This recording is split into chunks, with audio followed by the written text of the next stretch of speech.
E nós vamos conversar agora com a cientista política e professora da PUC de São Paulo e da Escola de Sociologia e Política de São Paulo, Rosemary Segurado. Bom dia, Rosemary. Bom dia a você, bom dia a todos que nos ouvem nessa manhã. Rosemary, nós estamos entrando na segunda semana do segundo turno das eleições presidenciais, após uma primeira semana que foi mais de rearranjo, de reorganização das campanhas. A partir de agora, pelo que já vimos no horário eleitoral gratuito e também na própria movimentação dos apoios, que se pode esperar dessa semana na disputa pela presidência da República, Rosemary?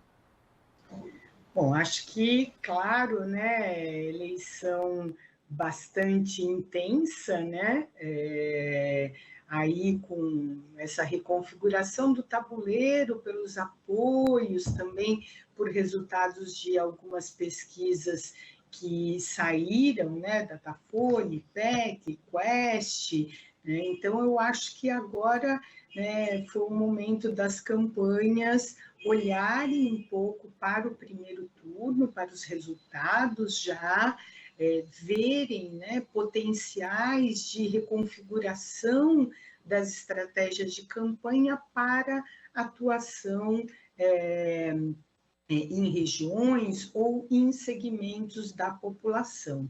Eu acho que um ponto muito importante que eu gostaria de chamar a atenção, de destacar, é o número de pessoas que não foram votar, ou seja, aproximadamente 32 milhões, uma abstenção que ela não foi maior, ela se manteve como em pleitos anteriores, mas ela é uma abstenção muito alta, né? Então, eu acho que é um dado importante, né, tendo em vista que o voto é um momento fundamental da democracia na escolha.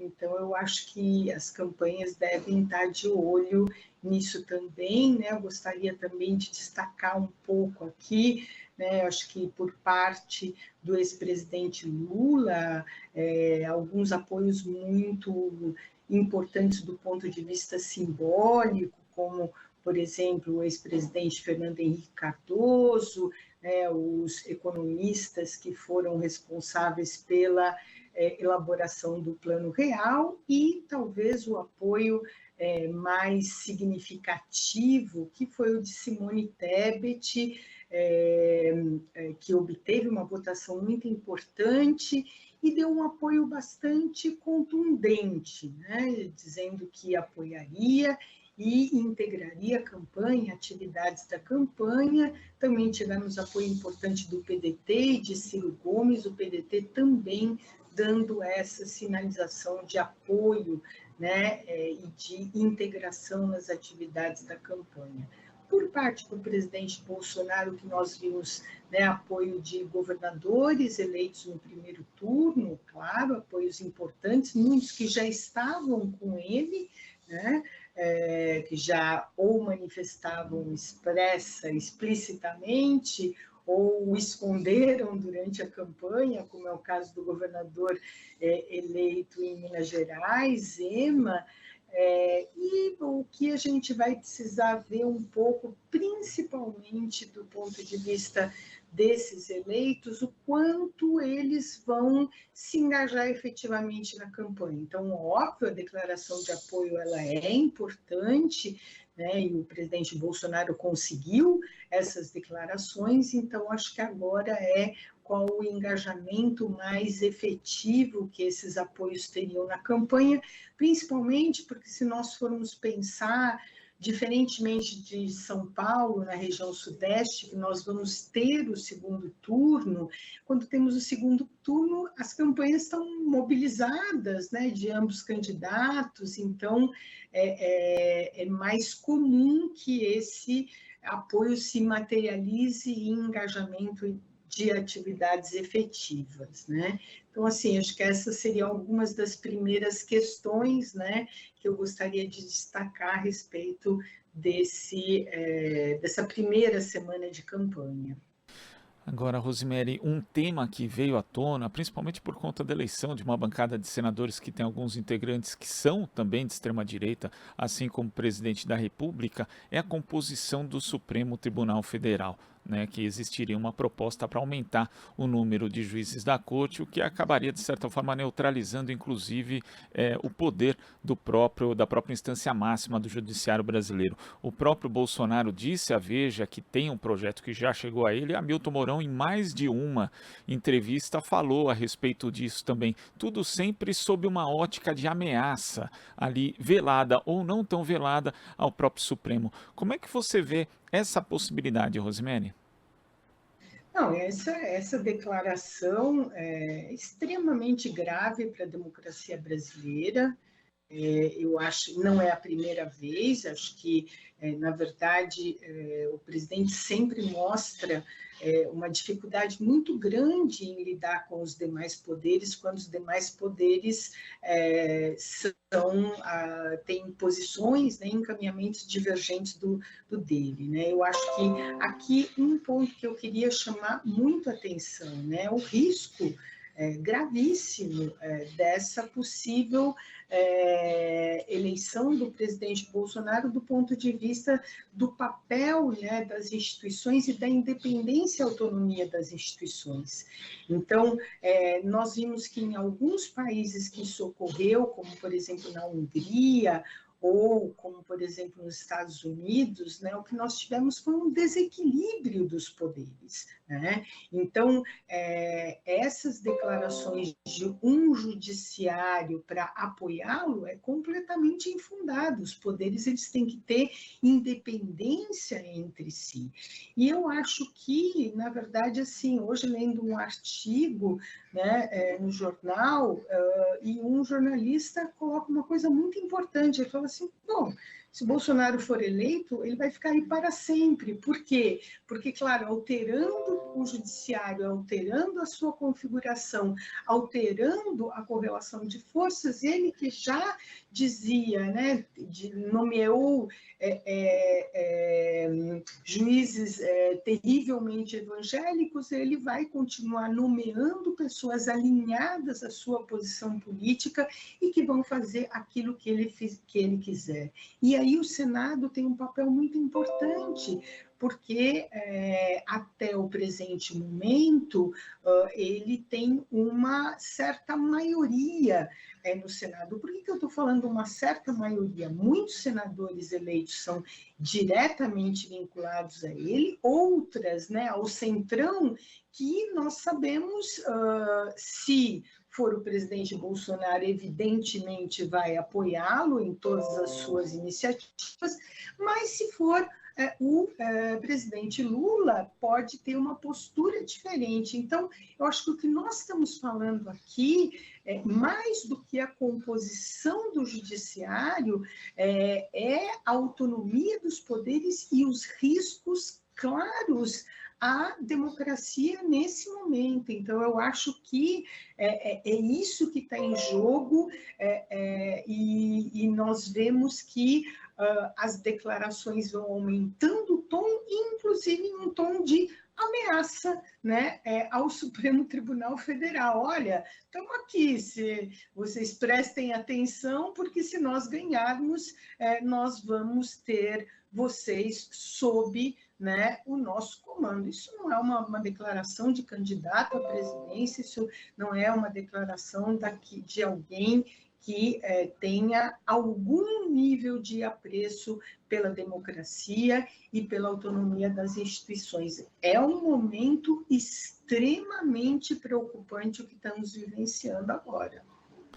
E, Rosemary, justamente por isso, mas não só por isso, pelos ataques recorrentes a instituições que foram promovidos pelo presidente Jair Bolsonaro e também por seus apoiadores, você acha que a sociedade, de uma forma geral, já conseguiu compreender que essa não é uma eleição qualquer, que essa é uma eleição diferente de todas as outras que a gente teve desde o início da redemocratização?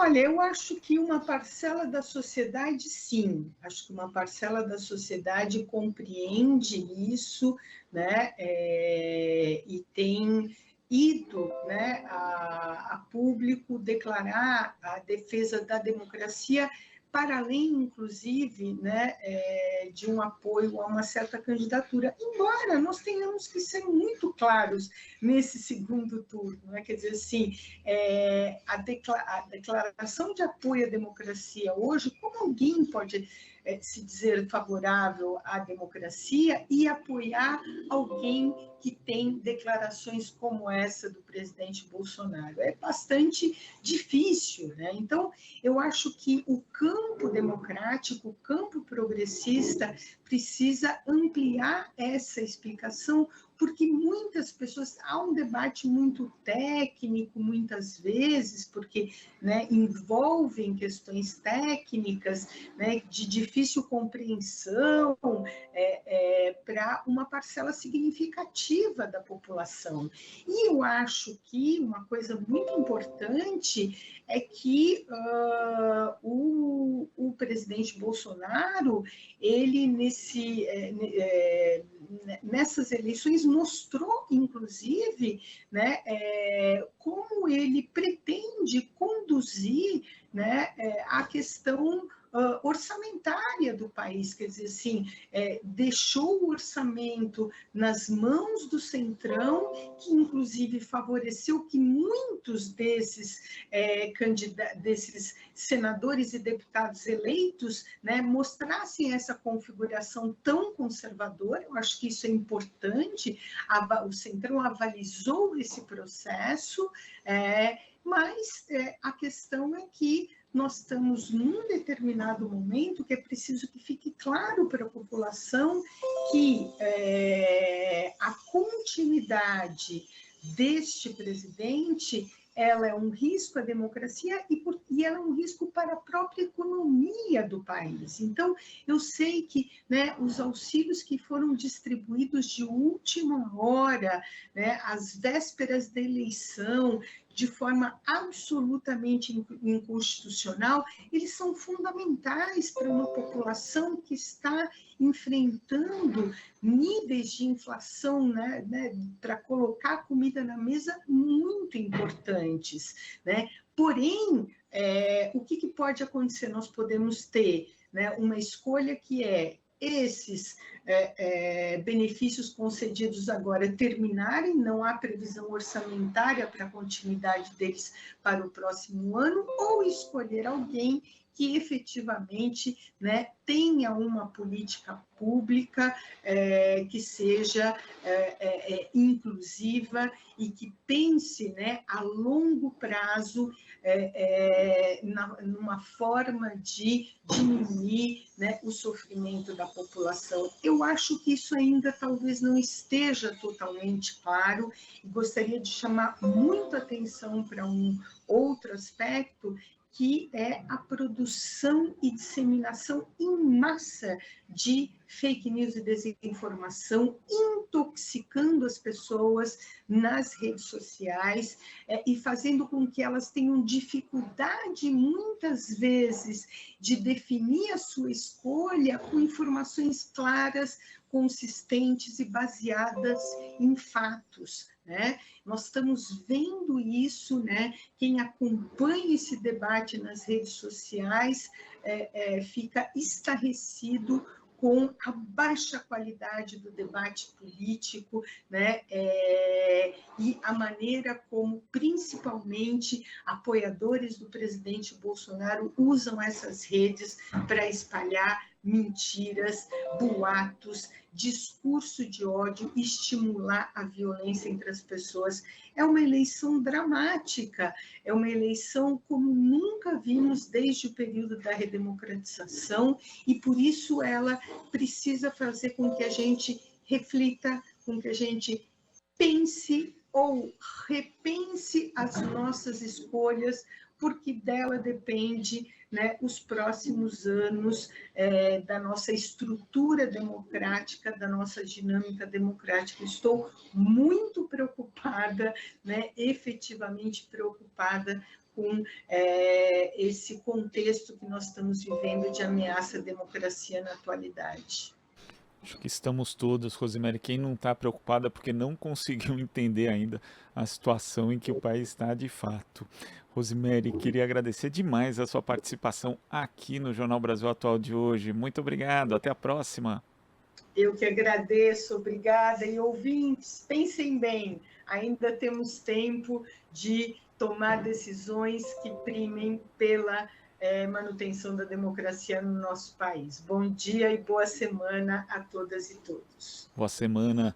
Conversamos aqui com a cientista política e professora da PUC de São Paulo e da Escola de Sociologia e Política de São Paulo, Rosemary Segurado. Estamos apresentando Jornal Brasil Atual. As notícias que os outros não dão.